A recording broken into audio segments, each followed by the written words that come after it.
Welcome back, everybody. Today we're tackling a really complex issue. We're doing a deep dive into systemic racism. It's a topic that I think a lot of people have heard about, but maybe don't fully understand. Yeah, and that's really our goal with this deep dive is to unpack it, to look at how it actually works, Yeah. what its real world impacts are, and maybe even more importantly, what we can actually do about it. Yeah. How can we make a difference? Exactly. So you've brought some really fascinating sources to the table, and I'm excited to kind of dig into those with you. I don't know if you saw this, but one of the sources, a study by the National Bureau of Economic Research, found that job applicants with white-sounding names are 50% more likely to get called for an interview compared to applicants with black-sounding names, Uh-oh. even when their resumes are identical. Wow. It's pretty shocking. It is a stark reminder of how deep-seated this issue really is. Yeah. And it really does point to the fact that it's not just about individual acts of discrimination. Right. It's about the systems and structures that perpetuate inequality. Yeah. It's baked into the cake, so to speak. Absolutely. And that brings us to this idea of what we mean by systemic racism. One of the sources, I think it was a classroom lecture, offered a really helpful analogy. Imagine a race where some runners start miles behind the starting line. Hmm. Like, how can we even talk about a fair race in that kind of scenario? It highlights the inherent unfairness that's built into a system that's designed to favor certain groups over others. Like a rigged game, almost. Yeah. And the sources you've brought really highlight this idea that the playing field is not level, like it's not a level playing field, Hmm. and that historical practices have created this unequal starting point for a lot of people. Right. And we see that play out in so many different ways. Hmm. One of the examples that really stood out to me from the sources was the concept of redlining. Oh yeah, redlining is huge. This historical practice where financial institutions would literally draw red lines on maps to deny loans and services to residents of certain neighborhoods, often predominantly black or minority neighborhoods. And it's crazy because we think about discrimination as these like individual acts, you Yeah. know, like one person discriminating against another. But redlining shows how it can be like a whole system. Yeah. There's institutionalized discrimination. Yeah, it's like built into the very fabric of how things operate. Right. And the thing about redlining is it didn't just affect housing. It had ripple effects across all these other areas of life. Absolutely. Access to education, healthcare, job opportunities. I mean, it essentially created this cycle of poverty that many communities are still struggling to break free from today. Yeah, it's like this legacy of disadvantage that's been passed down through generations. And it's really hard to overcome. It is. It Yeah. is.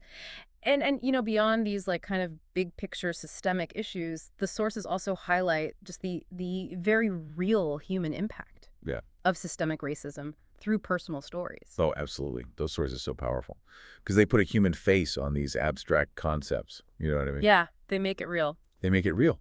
And one of the stories that really stuck with me was the one about the young black man who felt like he had to change his name on job applications just to get a fair shot. Yeah. I mean, think about that for a second. Having to change your name just to even be considered for a job, That's heartbreaking. Like, what does that say about the system? it really calls into question this idea of meritocracy, doesn't it? Like, Yeah. if you have to change who you are just to get your foot in the door, how can we claim that everyone has an equal opportunity to succeed? Right. And this isn't just an isolated incident. Like we were talking about before with those studies that show resumes with white sounding names get way more callbacks. Yeah, and that speaks to the idea of implicit bias, the unconscious prejudices that we all carry with us. And so that's something that's actually really fascinating to me. Well, Because how does that actually play out in real world situations? You know what I mean? right, it's not always these big overt acts of discrimination. It's often these subtle, almost invisible ways that bias can creep in. Yeah. One of the sources talks about a Latina mother who was sharing how her son faced way harsher discipline in school compared to his white peers for like similar offenses. Could that be an example of implicit bias at play? It's certainly possible. Teachers, like all of us, can be influenced by these unconscious biases, and that can lead to disparities in how they perceive and respond to student behavior. Yeah. And that's where we start to see how these seemingly small biases can actually have huge consequences down the line. Yeah. Like, The source actually uses the term school-to-prison pipeline Right. to describe this phenomenon. Yeah. Can you talk a little bit about what that means? Sure. So the school-to-prison pipeline refers to the systemic practices and policies that end up pushing students, and disproportionately students of color, out of the classroom and into the criminal justice system. Wow. And one of the major contributing factors to this is the use of zero-tolerance policies, which mandate these really harsh punishments for even like minor infractions. Mm-hmm. So you combine that with implicit bias, and you have a system where students of color are much more likely to be suspended, expelled, and then ultimately end up having contact with the criminal justice system. It's like it sets them up on this trajectory that's really hard to break free from. Yeah. It becomes a self-fulfilling prophecy in a lot of ways. Yeah. And then we have the story of the indigenous elder Yep. who spoke about the systemic erasure of their culture and the barriers they face in a system that just wasn't designed for them. Yeah. His story was really powerful because it reminds us that systemic racism isn't just about black and white. Mm-hmm. It affects all people of color. Yeah. And it's so important to understand it within this broader historical context, right? Absolutely. The marginalization of indigenous communities didn't happen by accident. It was a deliberate and systematic process rooted in colonialism and oppression. And those effects are still felt today, in the form of poverty, health disparities, and cultural erasure. Yeah, the wounds of the past are still very much present. It's heavy stuff, but it's so important to talk about. So we've touched upon, the definition of systemic racism. We've talked about redlining. We've heard some really powerful personal stories. But how does this all play out across different sectors of society? That's what we'll be exploring next. It's like we've been talking about these personal stories, Mm-hmm. and they're like pieces of a puzzle. Uh-huh. And as you start putting these pieces together, Yeah. you start to see this bigger picture emerge, right? This Yeah. larger tapestry of systemic racism. It's almost like you pull on one thread and Yeah. it unravels this whole web of interconnected issues. Yeah, and the sources you brought, they point to several sectors where we see this play out in really stark ways. Yeah, like where do we even begin? Well, let's start with the justice system. Okay. I mean, the reality of racial disparities in the justice system, it's impossible to ignore. Yeah, one statistic that really stopped me in my tracks was that Black Americans are incarcerated at more than 5 times the rate of white Americans. It's a staggering statistic. Yeah, it's just mind-blowing. And it points to these deep systemic issues within the criminal justice system itself. So, what are we talking about specifically? I know the source mentions a few things, but I'd love to hear your take on how these pieces fit together. Well, you have racial bias in policing, Right. which can manifest in so many ways, from racial profiling to excessive use of force. Yeah. And then you have these sentencing disparities where people of color often receive harsher sentences than white people for the same crimes. Oh, yeah. And then on top of that, you have the lack of access to adequate legal representation, which further disadvantages people of color as they try to navigate the legal system. It's like the deck is stacked against them from the very beginning. It is in many ways. And the consequences, as the source points out, go way beyond just incarceration. Oh, absolutely. Yeah? Having a criminal record can impact every aspect of your life. Yeah. Employment, housing, education. Yeah. I mean, it creates this vicious cycle that's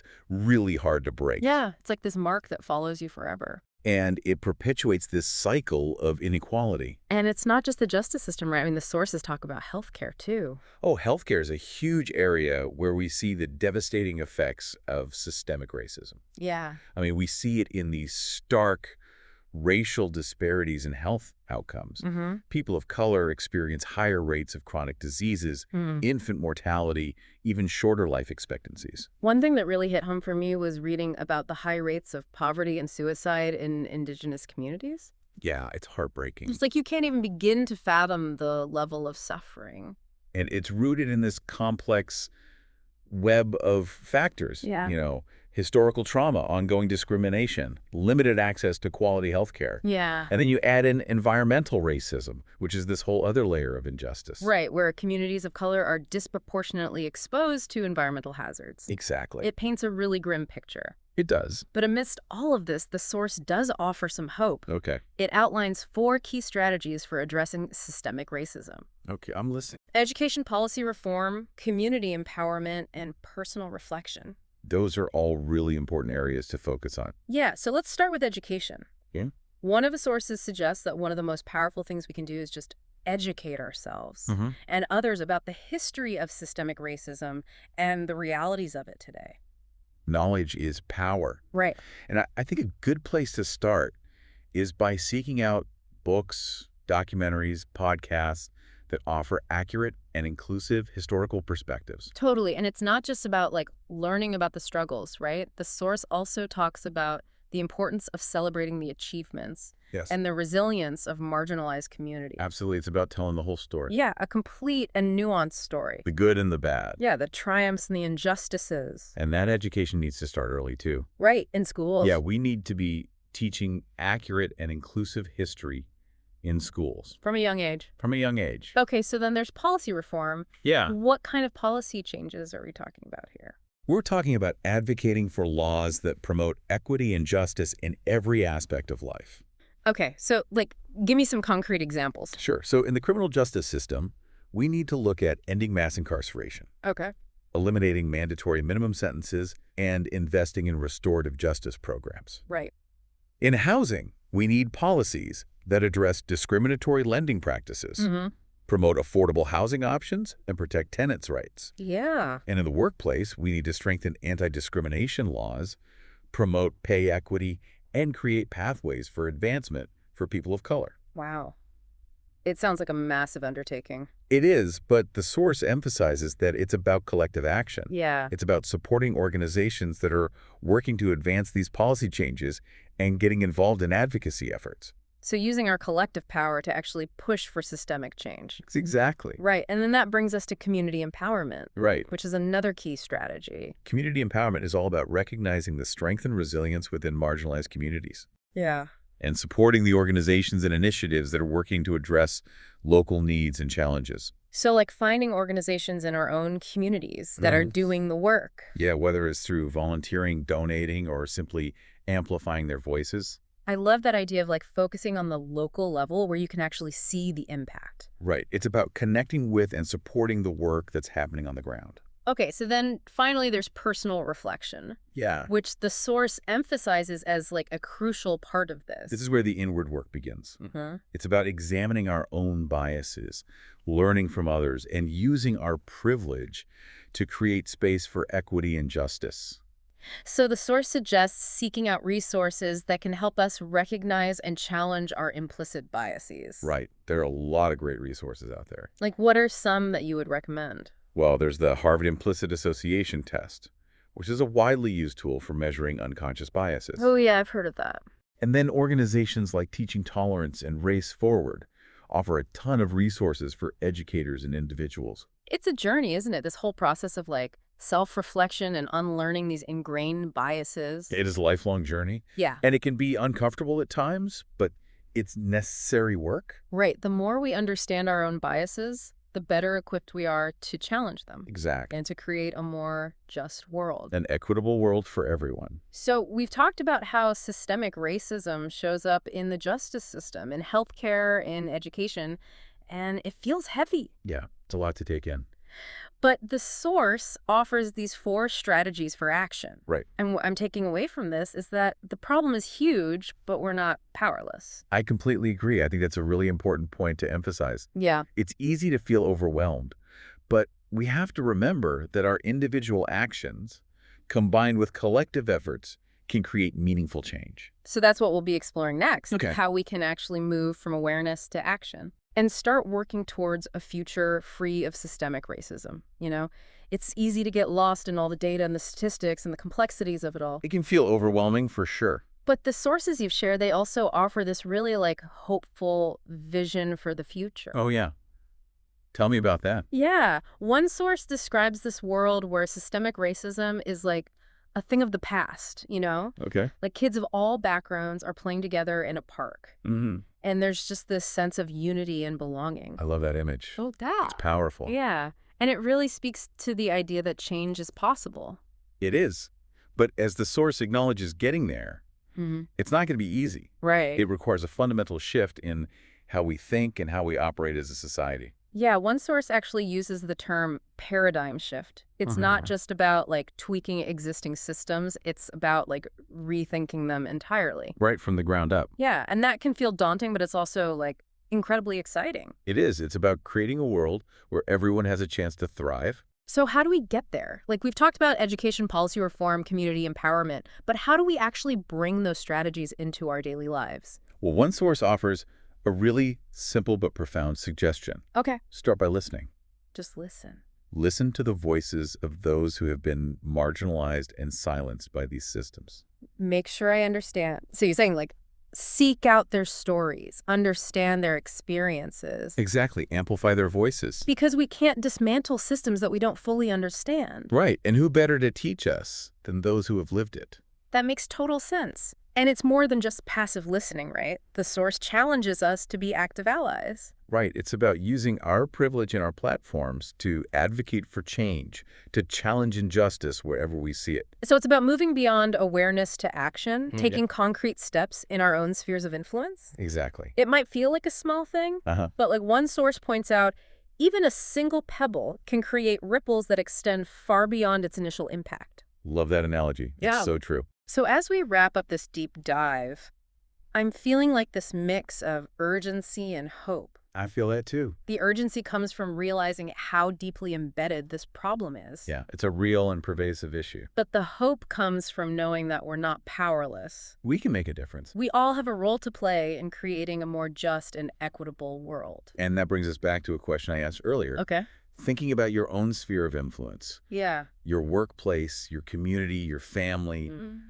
What's one concrete step you could take today to challenge systemic racism? It's a question worth sitting with. I hope our listeners will really think about that. Me too. It could be starting a conversation, educating yourself, supporting an organization. Donating your time or resources. The important thing is to take action. Because this fight, it's a collective one. It requires all of us to show up, speak out, and work together to create a future where everyone has the opportunity to thrive. Couldn't have said it better myself. Well, thanks for joining us on this deep dive. It's been a really insightful conversation. Thanks for having me. And to our listeners, until next time, keep questioning, keep learning, and keep pushing for a better world.